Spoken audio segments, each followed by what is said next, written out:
Welcome to South Haven Business Beat. This is our special election edition. We talk to the candidates about the issues important to you and your business. We would like to thank the following sponsor, Follow App. The Follow App is the long-term solution for networking, instantly connecting you to those frequently missed opportunities to find the right referral partner or new client to grow your business. And now here's your host, Aaron Kozort. Hello, I'm Aaron Kozort, and welcome to South Haven Business Beat. We're interviewing some of the individuals who are running for elected office in 2023 here in DeSoto County, and we're looking forward to these interviews. We hope you will benefit from them, learn more about the candidates that you may be voting for, and learn some about candidates maybe that you don't know anything about and you might need to vote for. We're here with William Egner, and he is running for DeSoto County Board of Supervisors. You're currently one of the planning commissioners in Horn Lake. You're running for District 3. Tell me a little bit about yourself, and tell me what issue is causing you to run for Board of Supervisors. Well, I'm retired from the convenience store business after 30 years, and relationships and serving the public is what causes me to run. I've been knocking on doors since February, and I haven't met one person yet that knows who their supervisor is. So I want to change that. I think one of the pressing issues in this supervisory system is that a person can identify with the name congressman, senator, governor. When you say supervisor, they're lost. Yes. And they don't know who that is. They don't know how to contact that person. And I want to change that. I think there's a lot of issues in DeSoto County that are more personal. I think the supervisors that we currently have are focusing on a lot of great issues. Widening Interstate 55 is a wonderful issue. A new ag center is a wonderful issue. But we have developers out there right now that are leaving the subdivision with low spots and a mosquito problem. Yeah. We have people out there that are getting charged for not changing their tags within 30 days after they moved to DeSoto County, and they didn't even know that was a rule. Right. We have to make a system where these people can get notified and know who to call and find out just what do I have to do when I move here. Sure. Communications is hard, but it's one of the functions government has to be good at. That's true. And that's certainly a need here. What do you see as the primary role if you become elected? What do you see as the primary role for the Board of Supervisors? I think, well, the primary role for the Board of Supervisors, is to set the county portion of the property tax and to establish or to approve the budget, oversee all of the departments, and those are their like day-to-day functions. They have to do that as kind of the bare minimum. Right. But they have to be able to answer the phone call from somebody who says, I've got a light out here that's not burning and I need to have it replaced, and it needs to be acted upon quickly. And I'm not saying that never happens. Right. But I'm just saying most of the people don't really know who to call when that does happen. That's right. That's right. Why do you think, or do you think, and if so, why, you would be the best person to represent small businesses in DeSoto County? Well, I think I've spent 30 years in a small business. In Shelby County, we had a company called Corner Grocery, and we had 22 stores at our peak. There was 150 employees opening convenience stores every day and solving all of the problems like my freezer's out, this is not working, so-and-so didn't show up. These are all day-to-day problems that come up. And you deal with those over a period of time, and you just develop an instinct for how to handle that and what the best way is to do that.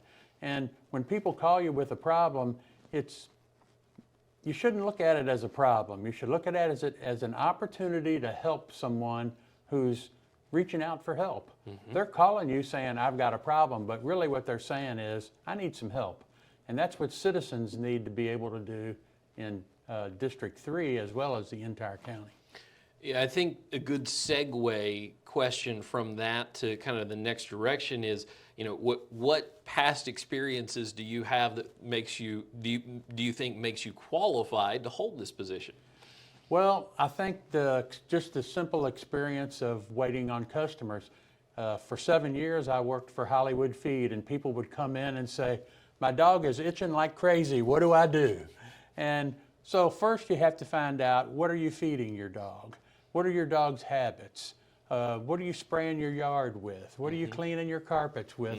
Dogs are itching for a reason. And so you have to ask some questions, and you have to go into the procedure just a little bit.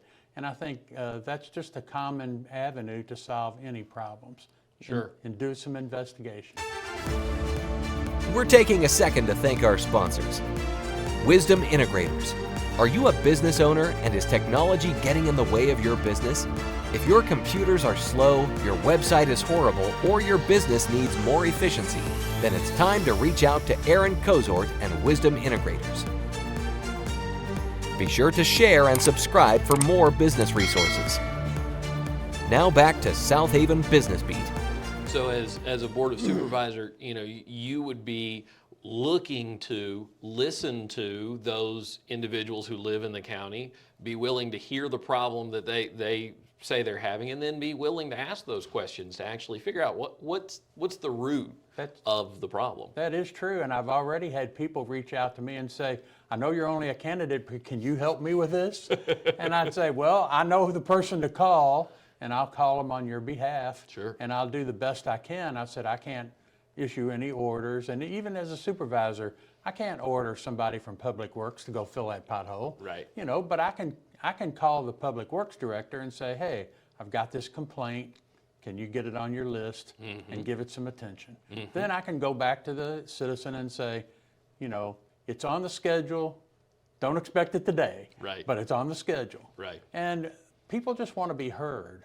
They know you're not going to fix it in 15 minutes. Right. But they just want to be heard. They want some action. And then in a day or two, call them and say, or drive over there. As a planning commissioner, we get a package for the upcoming meeting. And the first thing I do is read everything on the agenda. And then I go out and visit these sites. I take pictures of them if I think I need a picture. And I see the physical location of where they want to put a gas station or a soccer field or whatever the case may be, and try and decide, okay, will that really fit here, and what questions will I have? Right. We have a gentleman that wants to put a soccer field in Horn Lake, and so I drove to Olive Branch and counted spaces and fields to see how many parking spaces is this fella going to need. That's right. That's right. And some due diligence to actually be able to ask those intelligent questions to know whether or not that's a good idea. What are the top 3 concerns you want to address for your district specifically? Well, I want to address the issue of information being supplied to new residents. We have a tremendous amount of new residents moving in to DeSoto County. And most of them move in and they're buying a house and they don't have any idea of what they really need to do to satisfy county requirements. And that list ought to be given out by maybe your homeowner's insurance agent, maybe your closing attorney, maybe the financial system that you went through to buy your house. Right. Those people are working for a profit. Right. But that information could also be given out by the water company, the gas company, the electric company. Absolutely. And this would serve the public instead of waiting for them to violate some restriction or some law and then get fined. Right. Right. So that's one of the things I would like to do. Another thing I would like to do is to follow up on these subdivisions that are going in. They have a tremendous checklist of things that they have to satisfy, a developer has to satisfy to put in a new subdivision, and all of that happens before it's approved. But the follow-up doesn't seem to correspond with the approval. So there needs to be somebody that goes out there and gives them, it's kind of like when you're opening a new business, you have to get an occupancy certificate. Right. Or you don't open. Right. But they can build a subdivision and start selling those houses. Right. And be creating a mosquito pond every year for 5 or 6 years. Right. Right. So there needs to be a follow-up. Absolutely. What are the things, or what things would you continue to do or improve upon that your district is already doing well? Golly, I think that really and truly they're already doing a lot of things pretty well. I think they're bringing business in as well as they can. We're going to get a new solar panel park here in District 3, and that's going to be a great advantage. We're going to get a new fire facility, training facility, and that's going to be a great advantage and help support these types of endeavors by giving the firemen the tools they need. Every fire station I've ever visited has got some sort of drive or fish fry or fundraiser because they need a piece of equipment they don't have. Right. And I think providing the funds for that type of stuff so they don't have to do all these extracurricular activities would be a great help. Sure. And then do you have any final remarks that you would like to add? Anything you'd like to say directly to those people who are going to be voting in this election?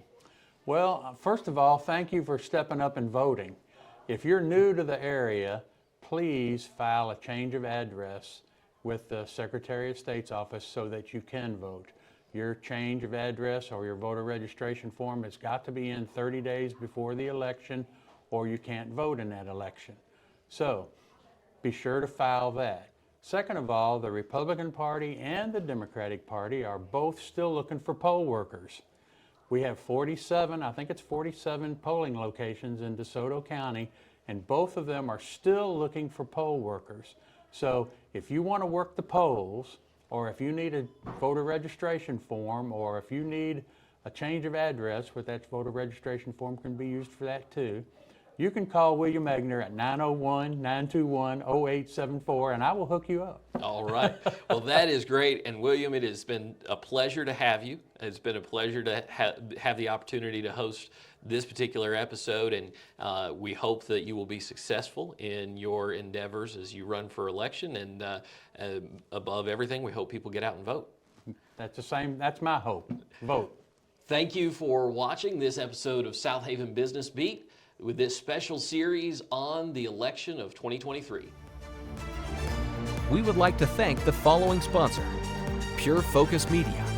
Have an event coming up? Let us capture all the moments that will create memories that will last a lifetime with our professional photographer and videographer. Also announcing our new digital selfie photo booth.